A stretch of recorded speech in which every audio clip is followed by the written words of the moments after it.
3টা বাজে যে মার্চ ফর গাজা কর্মসূচি অনুষ্ঠানের কথা রয়েছে সেটিতে সামিল হতে কিন্তু ইতিমধ্যেই এই সকল মুসল্লিরা এখানে এসেছেন এবং বিভিন্ন স্লোগান দিচ্ছে। যে যেখান থেকে টাকা পোস্টের লাইভটি দেখছেন, লাইভটি শেয়ার করে সকলকে জানিয়ে দেওয়ার সুযোগ করে দিবেন এবং আপনার মূল্যবান মতামত জানাবেন কমেন্ট বক্সে।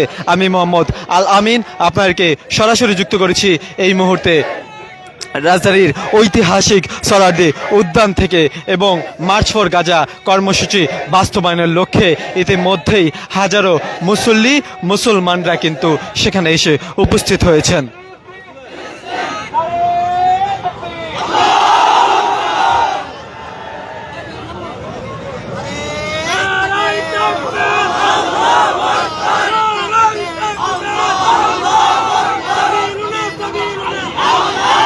দর্শক, এই মুহূর্তে আপনারা সরাসরি সম্প্রচার দেখছেন মার্চ ফর গাজা, অর্থাৎ যেটি নিয়ে বেশ কয়েকদিন ধরেই আলোচনা চলছিল যে এই মার্চ ফর গাজা কর্মসূচি অংশগ্রহণের এবং মার্চ ফর গাজা কর্মসূচি বাস্তবায়নের। আপনাদেরকে একটু জানিয়ে রাখতে চাই যে বাংলাদেশ সহ দেশের সারা বিশ্বের বিভিন্ন রাষ্ট্র কিন্তু এই ফিলিস্তিনের পক্ষে দাঁড়িয়েছে এবং বিশ্বের বিভিন্ন রাষ্ট্রের রাজধানীগুলো ঐক্যবদ্ধভাবে কিন্তু বিক্ষোভে উত্তাল হয়েছিল। তারই ধারাবাহিকতায়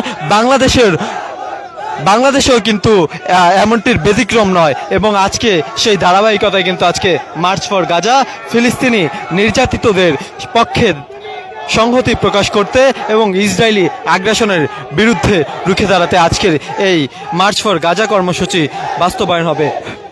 আয়োজকরা জানাচ্ছেন যে দেশের ইতিহাসের সর্ববৃহৎ গণজমায়েত হবে আজকের এই মার্চ ফর গাজায়।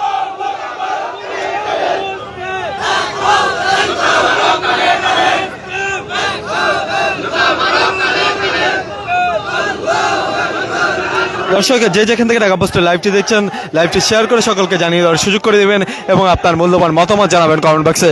ইতিমধ্যেই খণ্ড খণ্ড মিছিল নিয়ে রাজধানীর ঐতিহাসিক সোহরাওয়ার্দী উদ্যানে আসতে শুরু করেছে আজকে এই মার্চ ফর গাজা কর্মসূচি বাস্তবায়নের লক্ষ্যে সাধারণ মুসল্লিরা। দর্শক, গতকাল রাতেও অনেকেই এই মার্চ ফর গাজা কর্মসূচিতে অংশগ্রহণের জন্য ঐতিহাসিক সোহরাওয়ার্দী উদ্যানে রাত কাটিয়েছে এবং গতকাল রাত থেকেই দেশের বিভিন্ন জেলা থেকে মানুষজন আসতে শুরু করেছে। সকালেই কক্সবাজার থেকে আসা একজনের সাথে কথা হচ্ছিল যে বিশ্বের যে সকল মানুষ রয়েছে তারা আজকে ঐক্যবদ্ধভাবে এই ফিলিস্তিনের পক্ষে দাঁড়িয়েছে এবং যেই ইসরায়েলি আগ্রাসন চালাচ্ছে বর্বরোচিত